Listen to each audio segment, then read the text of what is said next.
Hello everyone, I'm Iman and today I will be talking about the subtopic of contracts, which is contractual terms. So what is a contract? A contract is a written or spoken agreement, especially one concerning employment, sales, or tenancy that is intended to be enforceable by law.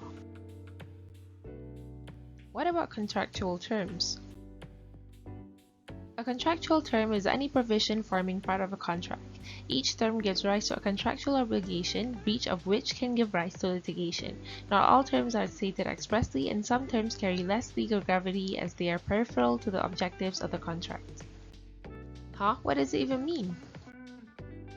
In easier words, a contractual term is basically a rule or clause in a contract. These are some of the contractual terms I will be talking about in this video. They are very correlated with each other. The first term will be Architect's Instructions, or AI, which is the instructions that is issued by the contract administrator or architect. If a contractor fails to comply twice, the architect can instruct others to carry out the work, and the contractor is liable for any additional costs incurred.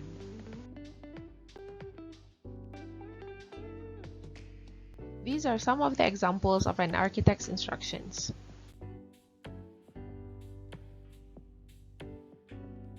Variation order is an alteration to the scope of works in a construction contract in the form of an addition, substitution, or omission from the original scope of works. These are the variations that are accepted, and these are the variations that are not accepted without the contractor's consent. This is an example for the alteration to the quantities, and this is an example for alteration to the sequence of works.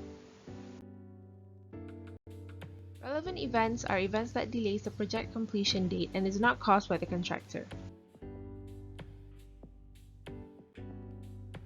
These are some of what are considered as relevant events.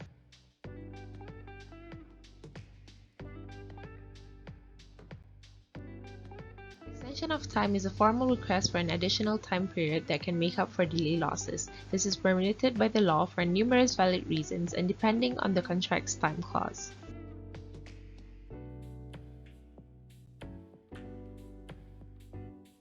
These are some of the scenarios that could lead to an extension of time.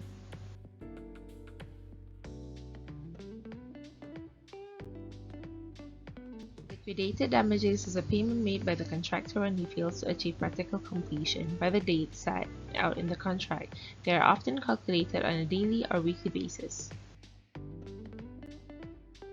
Liquidated damages are not penalties, but predetermined damages set at the time that a contract is entered into, based on a calculation of the actual loss the client is likely to incur if the contract fails to meet the completion date. These are some examples of liquidated damages. Practical completion is the date on which a project is handed over to the client, sometimes referred to as substantial completion. The contract administrator certifies practical completion when all the works described in the contract have been carried out.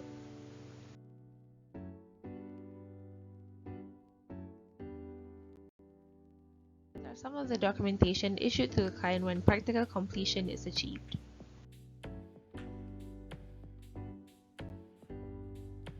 Partial possession versus early use. Nearing the completion of construction, clients or tenants can take over a part of the building or site, even if the works are ongoing and there are still defects. Sometimes this is programmed as sectional completion in the contracts, but an open-ended option for partial possession or early use is offered. Partial possession and early use is hard to discern because they are very similar, but the clear difference is that partial possession is more benefiting towards the client and the early use is more benefiting towards the contractor. These are some other differences between partial possession and early use, which partial possession is triggered by these elements and early use is not triggered by these elements.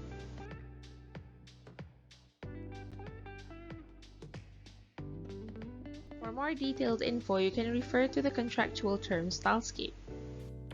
That's all for this video. Thank you!